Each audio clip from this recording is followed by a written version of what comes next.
అటెందుకు తిరుగుతున్నా? ఇటు తిరుగుతున్నా. అన్నయ్య ఎలా కూర్చున్నాడు? నా ఇష్టం, తీస్తాను. నేను తీస్తాను, నీకేంటి?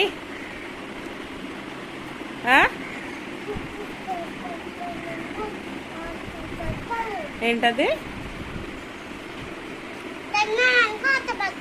ఏంటి? తన్నేననుకో అవతల పడతానా?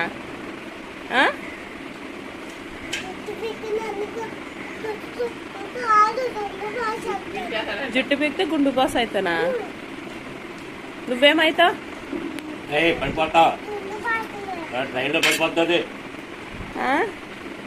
నువ్వేమవుతావు? నువ్వు గుండు బాస్, ఏం కాదు.